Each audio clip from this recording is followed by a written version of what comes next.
Hey friends, it's Michael Kingswood. It's story time, and it's Saturday. Story Saturday time. And we're continuing with stories from the Great Challenge.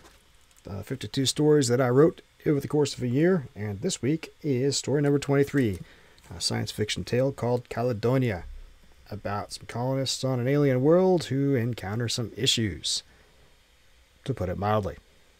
I wrote it, I read it, it's awesome, enjoy. Saul looked through the scope on his rifle and grimaced. In the viewfinder, 5 times normal magnification, he saw a dozen gray-brown scaled and armored bodies, each with 8 legs and 4 manipulator arms below an oval head with external mandibles and at least 4 visible eyes. They were moving in seemingly random patterns, but together they formed an eerie sort of symmetry as they zigged and zagged, but steadily advanced across the blasted plain beneath Saul's post. The drones were out again, and they had resumed their advance. That meant Celeste's plan had failed. The Queen still lived, and in all likelihood, everyone who had gone with Celeste was either dead or wishing they were. As he watched the creeping death come steadily closer, Saul felt a crawling dread come up his spine, colder than winter's breath. He had to force himself not to squirm, but that might draw attention to himself, and he couldn't have that. He needed to live to bring the word back to headquarters, such as it was, and no chance he'd do that if he made unnecessary movements and attracted the swarm to himself. His post was in a cleft between 2 granite boulders atop a small rise, about 1,000 meters from where the drones were patrolling and advancing. So maybe he was being a bit overly cautious, but he'd seen too many people taken unawares by the things to be careless now.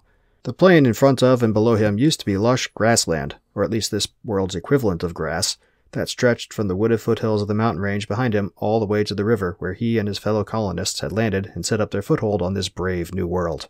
15 kilometers of what promised to be excellent soil for growing crops, with a strong source of fresh water right nearby and readily accessible timber just a short drive away. Not to mention the strong mineral deposits the probes they'd sent down from orbit had detected in the mountains. It had seemed the perfect place to set up their new civilization. But the probes hadn't seen the bugs. And now, 3 weeks later, he and 20 others, the only survivors of the 1,500 who had initially landed, had retreated to the foothills in the hope that the change in terrain and vegetation would stymie the bugs' territorial defense. Didn't look like it so far. Saul licked his lips, tasting the salt of sweat that dripped down from his forehead despite the relative coolness of the afternoon. He moved his eye away from the viewfinder and looked down at the advancing drones with his naked eyes and shook his head. Without the magnification, it was like a sea of brown that shifted and twisted but continued nonetheless and was slowly driving the yellow-green of the plant's grass equivalent beneath its weight. Should have just blasted back to orbit when he had the chance, he said under his breath, hearing the fatigue and the tension in his voice and the self-rebuke. He had been one of the louder scoffers that notion. After the first couple of interactions with the bugs and the first casualties, several groups had proposed the colony do just that. Blast off and find a different location on the planet. There had been several identified. Caledonia had just been the most promising. There were others that would have been almost as good, and probably wouldn't have such hostile and deadly fauna nearby. But they were just bugs. Yeah, they were 3 foot long instead of foot high, but they were just bugs, easily taken care of by the colonists with their sophisticated equipment and knowledge. No one had counted on the sheer strength of their bite, or their nigh-on unbreakable carapace and mandibles. The damn things were able to chew through steel, for Christ's sakes. Who could have possibly foreseen that? Nor could anyone have foreseen their numbers. After the first few encounters, the mayor had sent out extermination parties, and at first they had met with some success. But then the real swarm started, a defensive reaction, one of the docs had said. But whatever the cause, within days the fields were teeming with the buggers, and they had overwhelmed the camp's perimeter. The call went out then to get to the shuttle and escape, but by then, it was too late. Saul saw a few folks actually make it to the shuttle, but he couldn't have, too many bugs between him and it. All he could do was grab what gear he could and run. A few minutes later, he was glad he hadn't made it there. The shuttle lifted off in a great plume of fire, sending hot air blasting past Saul as he ran from the crawling mass that was destroying the colony that they had only just started to build. He looked up, smelling the rank engine exhaust, and saw brown shapes crawling on the skin of the shuttle even as it lifted. Some were blown off by the slipstream and fell to the ground, but several vanished a different way, digging in and then burrowing beneath the outer hull. The shuttle had only climbed a few hundred feet when it blew, sending a shockwave that knocked Saul off his feet. The bits and pieces of the ship came falling down everywhere, trailing smoke and starting little fires everywhere they hit. Saul had only thought he'd been running hard before. Something like 150 people made it out of there, ahead of the bug swarm's advance. With nowhere else to go, they'd headed for the mountains, with only what they could carry. The hope had been that the difference in terrain and vegetation, as tree equivalents replaced grass equivalent, would stop the swarm's advance, and the colonists would be able to set up something of a life there. Though what kind of life it could be, and how they could hope to carry on in the future without their equipment, seeds, and any means of reaching the mothership they'd left in orbit around the planet, no one knew. But that was a worry for another time. First thing was survival. And so they'd run. And the swarm followed. More colonists had fallen, eaten alive while they stopped to rest, until only 40 had made it to the foothills.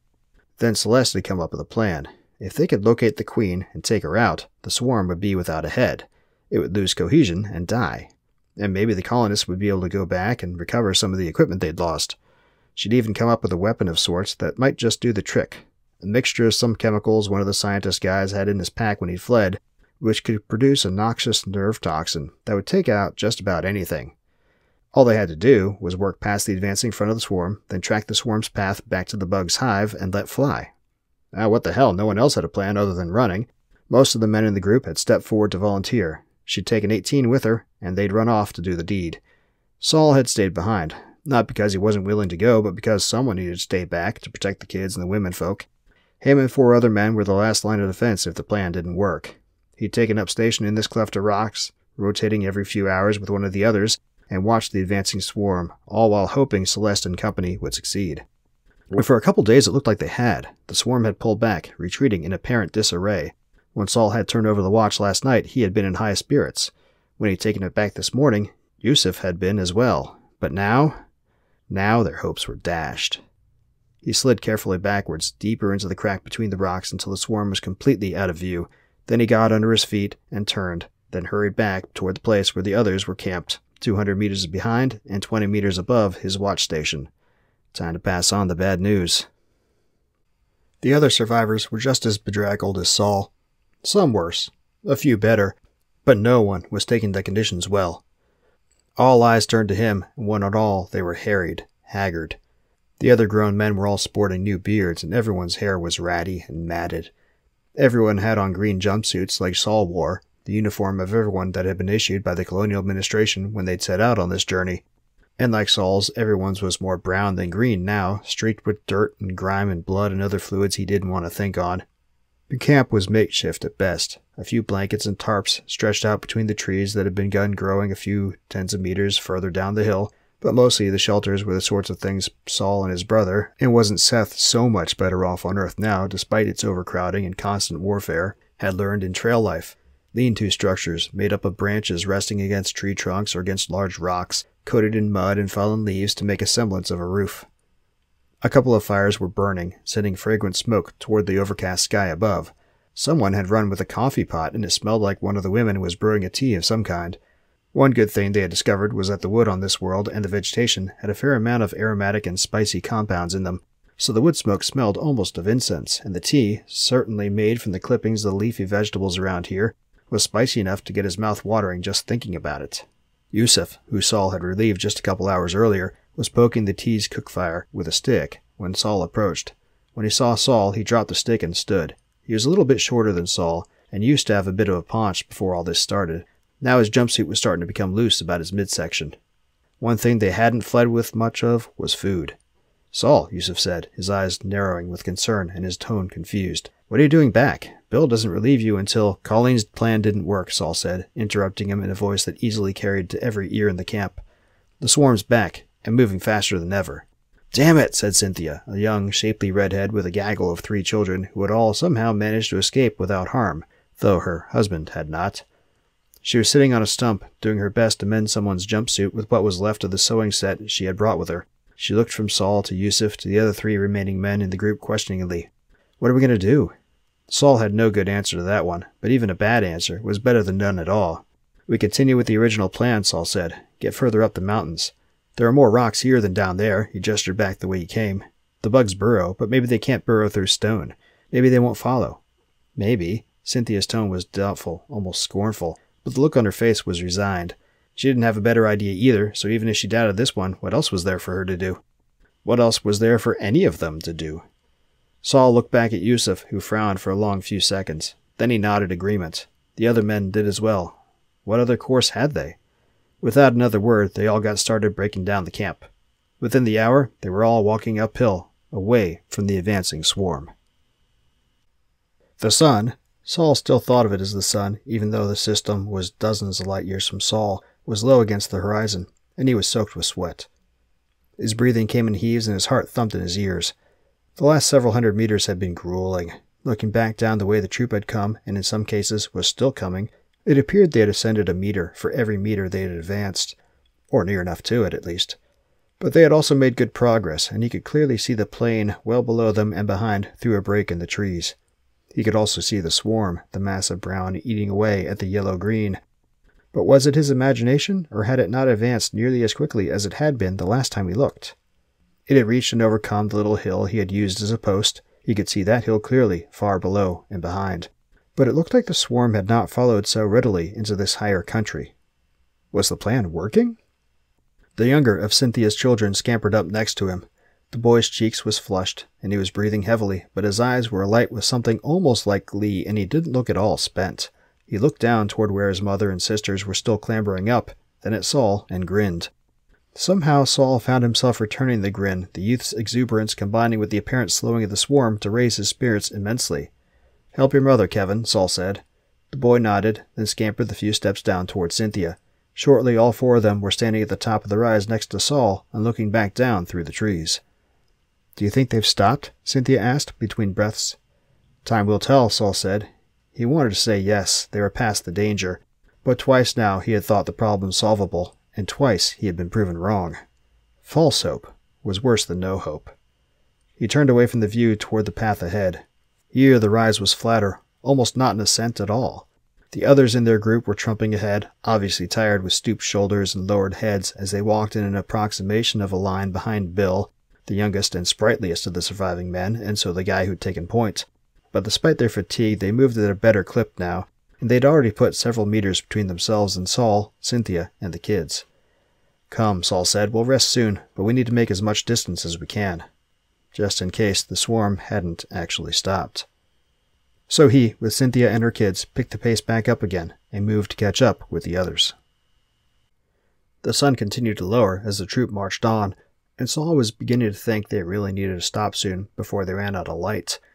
He was just about to call out to Yusuf, who was at the midway mark of the group, to have Bill stop, when an excited shout from the front interrupted his intention. Immediately on guard, he rolled his shoulder to slip the rifle out from its slung position. Then he moved forward more quickly, passing women and children as he first caught up to Yusuf and then surged forward alongside him.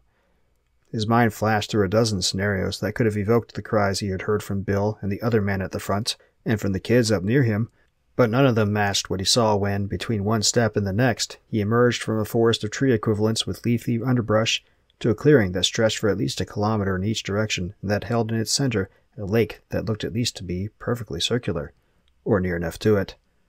He came to an amazed halt, and his jaw dropped open at the sheer beauty of the thing. It reflected the pinkish-orange hues of the beginning sunset and the coloration of the mountain peaks on the other side of the lake with a purity that struck him right to the bone. And there was a sense of peace, of oneness about the place that made the worries of the last few weeks seem trivial, needless. Saul came to a halt beside Bill. "Whoa," he said. Bill was skinny and taller than Saul by a hand. His yellow-orange hair was an unruly mop that ran past his eyes in front and to his shoulders and back, and his demeanor normally reflected his coloration perfectly, all fire and passion. Right that second, though, he only nodded, an expression of awe on his face. "I guess we camp here," Yusuf said as he too came to a halt. He was not nearly as awestruck as Bill from the satisfied grin on his face. "Good visibility, fresh water, hard to beat." "Ain't water," Bill said.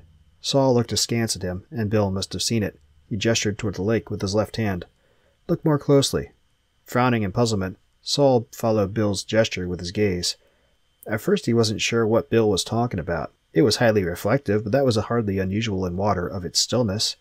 There was hardly a ripple in it. That didn't mean... Then he realized that there was a steady breeze blowing from behind them.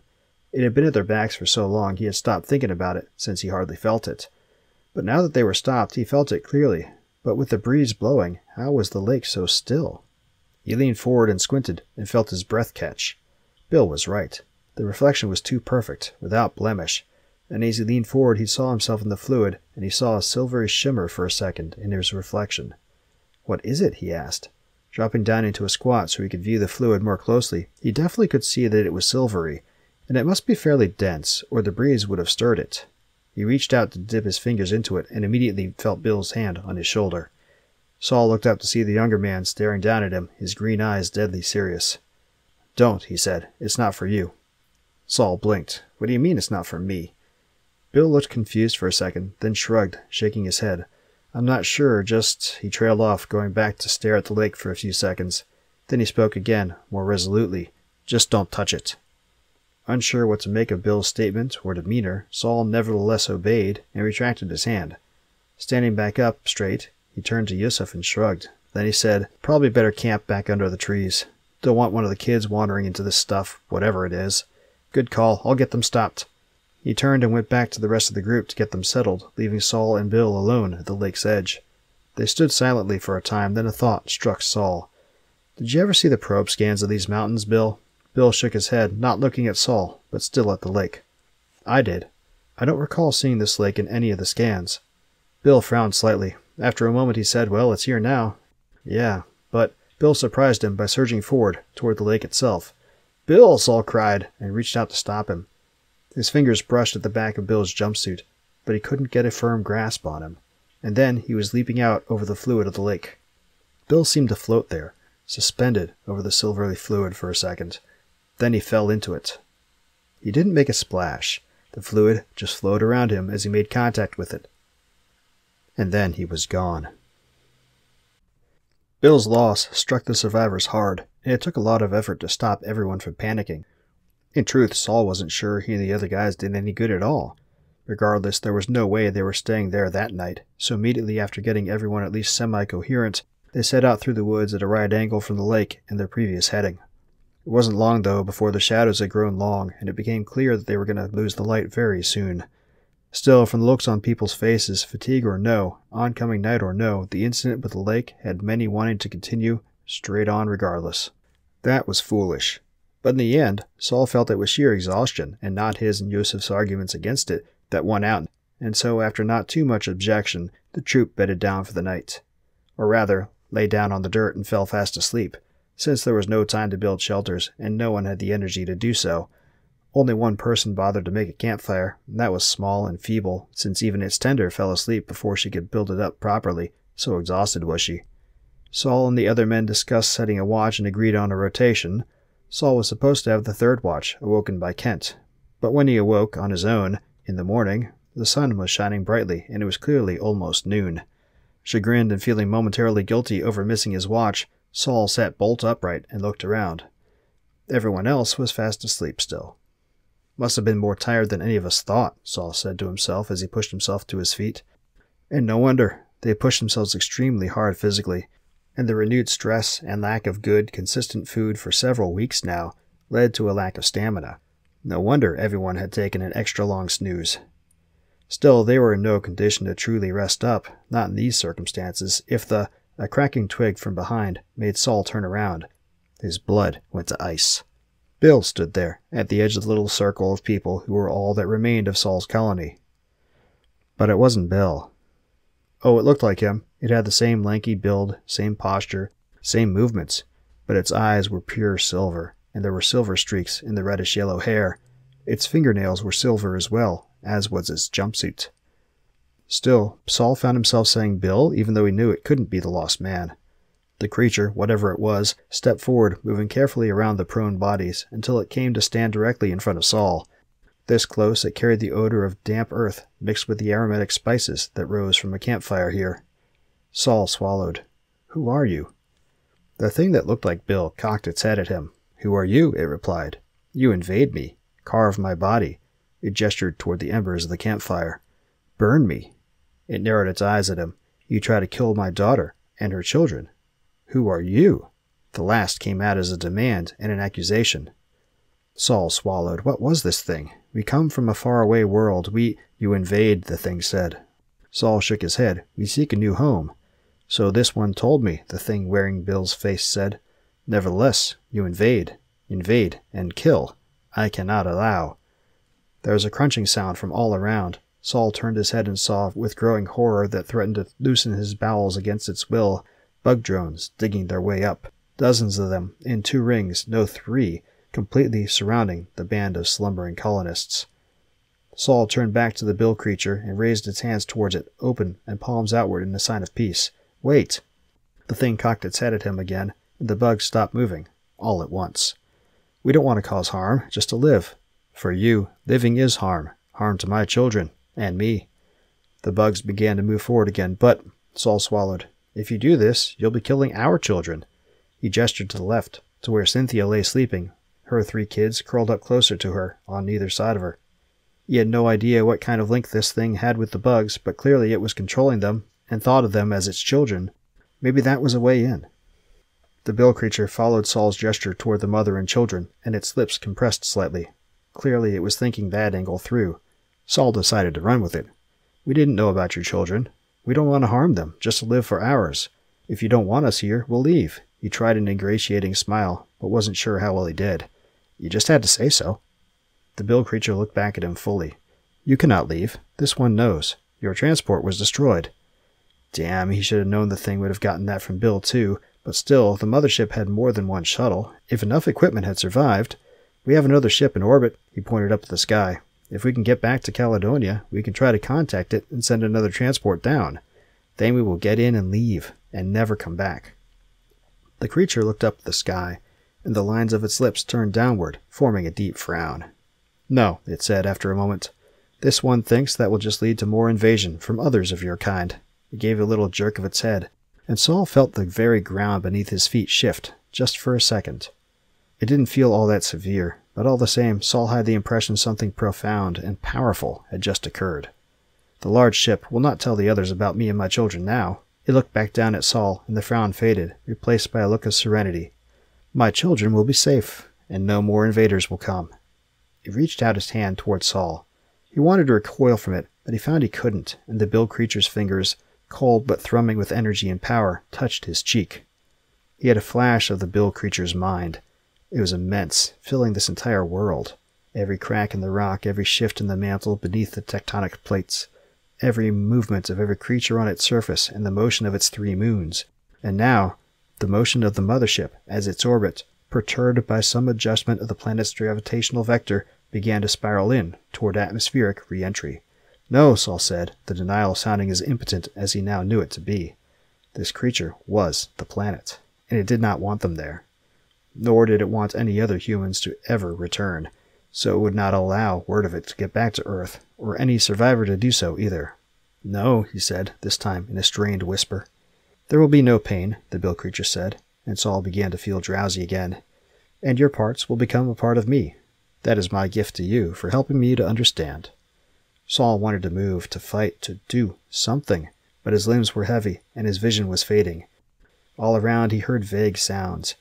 He couldn't place them for a seeming eternity, until part of his mind put them together, and he realized he was hearing the bugs advance and began chopping at the outermost of his sleeping comrades. "No!" But the word barely registered in his own ears. The last thing he saw, before sleep claimed him, were those silvery eyes, seeming to shine in the sunlight. Then there was the blackness of dreamless sleep. And then an expanse of thought beyond anything he had ever known or conceived of, as he, too, like Bill, became one with the world of Caledonia. Okay, so all's well that doesn't end well, I guess. I remember writing this one and starting out with them in their dire situation and how are we going to get out of this, and then slowly realizing, oh, well, you're not getting out of it. In fact, it's going to be a nice kind of funky twist. And I kind of like how it turned out. I'll leave it up to you to decide if you liked it or not. You have to like it. Or, not. There's a little bit of, like most of the time when I write stories, every now and then they get funky like this, but not that often. Well, I guess I thought, was it Moonstruck back in the day had a funky, weird, bad twist at the end. So, okay, maybe I do that more often than I think when I, until I sit down and think about it. But, all good. So, hope you liked that one. Next week, if you come back next Saturday, is number 4, and number 24 rather, which is called Love in the Apocalypse. And it's kind of, sort of what it sounds like, and also kind of, sort of not. And you'll see when you get there next week. It's still science fiction, but more closer to a modern setting. And you can find out next week when you come back, next Saturday, for the next story. As far as other things that are going on in the writing world, it's been a good start of the month, July. The last 2 months, I've been in a funk for a lot of reasons. Struggling to get the campaign season done for the Kickstarter people, struggling to get anything else done, struggling to get these podcasts done sometimes, just because I've been off focus. But so far this month of July has been a whole lot better, more focused, and I credit A, increased discipline, B, I made July a dry month, so I don't take of wine in the evening, so I actually don't spend we'll write more, which is funny how that works. Yeah, so it's going pretty well. I expect to finally have campaign season done and out to people within the next week or so, which is nice. And then we'll move on to the next things. We'll be restarting the new Great Challenge as soon as campaign season is fully done. And then moving on to the next novel, which is a novel that I started a while back and haven't finished. And then I'll move on to the one after that, which is another novel that I started a while back and didn't finish. And then we'll finally get on to a new one that I haven't previously started. Funny how that works, too. So yeah, hope you guys will join me on that journey. We are going to be restart. I said last week we're going to be restarting the streams. I mean it this time. I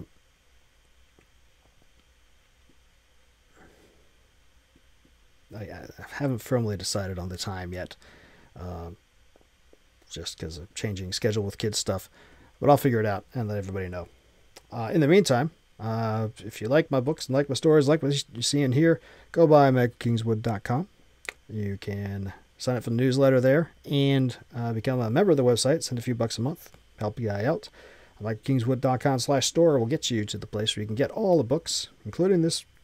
Well, Caledonia is not up there yet, but it will be. That's the other thing I need to do is I'm far behind in publishing these stories individually.